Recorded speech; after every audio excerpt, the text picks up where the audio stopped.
Bem-vindo ao meu canal, HansSPL. Neste canal eu falo sobre tudo sobre áudio, geralmente caixas de som e coisas relacionadas. Nesse vídeo eu vou começar falando desse carinha aqui, que está em cima do meu monitor, que é a T1 Q22. E como eu não gosto de enrolar, eu vou começar a falar sobre a experiência com ela. Eu tenho ela há 2 anos, tá? Ela nunca me deixou na mão em questão de confiabilidade, ela nunca parou de funcionar em horas cruciais e também em horas não cruciais. Quando eu não estava usando ela, ela nunca deixou de funcionar. E isso que ela estava ligada no meu computador 24 horas por dia, tá? Mesmo com o meu computador desligado, ele ainda mandava energia para ela, então ela ficava ligada praticamente toda hora. E vou começar falando dos problemas dela. Este potenciômetro aqui do fone de ouvido, na minha unidade, depois de um ano e meio usando, ele ficou com um arranhado. O que é esse arranhado? Quando eu mexo aqui no volume, ele faz um som de arranhado e só sai áudio no canal esquerdo do fone de ouvido. Então eu tenho que deixar ele em uma posição muito específica, que era perto do volume máximo, porém um pouquinho antes, para sair nos 2 canais do fone de ouvido. Ela também tinha um problema que era muito comum quando eu comprei ela. Porém, hoje em dia, eu não tive tanto esse problema. Acontecia só uma vez por mês, 2 vezes por mês. Que é, o volume dela vai instantaneamente para um volume tão alto que não está aqui no potenciômetro. Mesmo com volume baixo, ele ia para um volume tão alto que distorcia tanto o áudio que estava entrando nela, tanto pelo USB, tanto pelas entradas de áudio, que virava praticamente ruído branco. Isso é tão alto em certos fones de ouvidos como o meu, que é um HyperX Cloud Alpha S, que eu uso nas minhas interfaces de áudio, que eu dei um pulo da cadeira quando isso me aconteceu pelas primeiras vezes, tá? Hoje em dia isso não me assusta mais, porque eu acostumei. Antes acontecia direto, porque eu tinha o Voice Meter e ela não funciona bem com o Voice Meter, ela tem esse problema recorrente com o Voice Meter. Depois que eu desinstalei o Voice Meter, esse problema se sanou, entre aspas, ficou muito mais raro de acontecer. Então eu não recomendo que use ela com Voice Meter. Para usar ela com OBS, é tranquilo, ela não dá problema. Ela é um dispositivo que chama Class Compliant, que é um dispositivo que não precisa de nenhum driver para poder funcionar direito.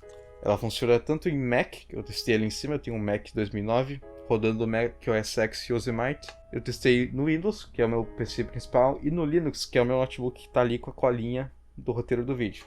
Ela funciona perfeitamente, os 2 canais, a saída de áudio do fone de ouvido e a saída dos monitores, tá? Eu usei esses carinhas aqui nela por um tempo e funciona perfeitamente nos meus monitores aqui, que são 2 Behringer Truth B2031A. Eles são os mais antigos, pode ver que até é amarelinha logo da Behringer, que isso aí é bem das antigas, esses monitores são de 2009, se não me engano. 2009, 2008. Agora eu vou falar para quem é essa interface de áudio. Se você planeja ligar ela no PC, gravar um instrumento, um vocal, e depois desligar ela e usar um fone de ouvido que liga direto no PC, tanto via USB, como é o caso desse HyperX Cloud Alpha S, que ele tem esse carinha aqui para amplificar o som dele, ou direto na entrada P2 do PC, essa interface é pra você, tá? Agora, se você, que nem eu, que trabalha com PC, eu no caso eu sou compositor, músico e sound designer, que eu faço efeitos sonoros para jogos e filmes. Por isso que eu tô usando essa máscara, porque eu não quero revelar minha identidade, prefiro ficar anônimo. Eu não recomendo ela se você ficar com ela ligada no PC 24 horas por dia. Por quê? Se você conectar o teu microfone aqui e deixar ele conectado, ela tem o retorno, que é o feedback, que sai aqui no fone de ouvido, e não tem como desligar isso. E isso é chato, tá? Porque se você tem um fone de ouvido que tem cancelamento de ruído bom, tanto ativo, que é o fone de ouvido que ele tem um sistema ali com microfones para cancelar o ruído, ou cancelamento de ruído passivo, aquele fone que só de colocar ele, tanto desligado ou ligado, ele já isola bem, isso vai matar esse cancelamento de ruído, porque se tu tem um microfone condensador que nem eu, ele vai captar tudo. A moto que tá passando na avenida, 2, 3 km de casa, ele vai captar. Os vizinhos fazendo coito, ele vai captar. Então, tu vai escutar tudo isso. Então, ele mata o cancelamento de ruído. Eu gostaria também de mencionar que eu usei ela no celular e ela não precisou usar a fontezinha externa aqui. Porém, isso depende de celular para celular. O meu celular que tá gravando agora é um Poco X3 NFC. É um celular que eu comprei lá em 2020. Faz tempo, já faz uns 5 anos. E funciona perfeitamente, não precisei ligar ela numa fonte separada e eu não tenho nada a reclamar. Agora eu vou falar sobre alternativas a essa interface de áudio aqui, tá, gurizada?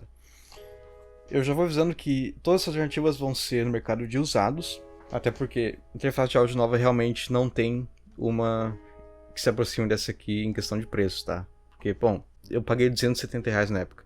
E foi no Mercado Livre, não foi nem no AliExpress. Então, em torno de R$300 vai ser o que eu vou recomendar pra vocês. Eu tô usando atualmente uma M-Audio Fast Track Pro. Eu até abri o driver dela aqui pra vocês verem. E ela é basicamente uma versão melhorada dessa aqui. Ela não tem nenhum problema igual essa aqui tem. Ela tem entrada e saída MIDI, que é importante para músicos que querem controlar sintetizadores, baterias eletrônicas, samplers igual eu. Porém, a Fast Track Pro ela não vai até 192 kHz. Ela só vai até 96 kHz. O que pode ser um ponto negativo, mas não tem muita diferença pro usuário final. Até porque este sampler aqui, ele grava em 16 bits, que é 44 kHz, e é bom o suficiente até hoje. Esse sampler que foi lançado em 97, e as gravações dele ainda são de boa qualidade até para os padrões de hoje em dia, tá? Tanto que eu uso ele direto para fazer baterias e coisas do tipo, esse carinha que daí amarra. Bom, a Fast Track Pro tá em torno de R$500 no mercado de usados. Eu moro no Rio Grande do Sul, na região de Porto Alegre. Eu achei a Fast Track Pro por R$400, R$500 no Facebook Marketplace. Eu não cheguei a dar uma olhada no LX ainda. Ela tem também um knob nela que tu consegue mixar entre o desktop, o áudio que está saindo do PC, e o áudio que está entrando nela. Isso na Fast Track Pro, tá, gurizada? Eu só estou usando o T1 aqui para exemplificar, porque a Fast Track Pro está gravando o áudio desse microfone aqui, que é um Behringer B2 Pro. Ela tem também um botão de trocar entre o fone de ouvidos e os monitores. Tu aperta ele e ele troca instantaneamente. Isso é bom para comparar mixagens. Se você tem monitores igual eu e fone de ouvido de referência, não é o meu caso, porém eu aprendi a mixar nesse headset, então praticamente virou um fone de referência para mim. Eu recomendo ela por causa disso. Tu consegue trocar instantaneamente pro som dos monitores ou pro headphone, e você consegue fazer uma comparação assim. E ela tem saídas para monitores de estúdio, que são esses carinhas aqui, essas duas caixas de som enormes. Esse monitor é de 27 polegadas como referência para vocês. Esses racks aqui são de 19 polegadas e esses monitores ainda assim fazem eles parecer brinquedo de criança, de tão grande que essas merendas são. Então é isso, este é o final do vídeo da review da T1Q22 depois de 2 anos usando ela. Me serviu bem. Talvez eu use ela como uma interface que eu vou usar quando eu estiver na rua. Eu vou tentar abrir ela e se eu conseguir, vai estar no final do vídeo agora. Se não conseguir, o vídeo vai acabar, tá? Até a próxima. Apenas se inscreva nesse canal se você gosta de conteúdo relacionado a caixa de som, esse tipo de coisa, porque esse tipo de conteúdo de review eu não planejo fazer com tanta frequência, tá? Adeus.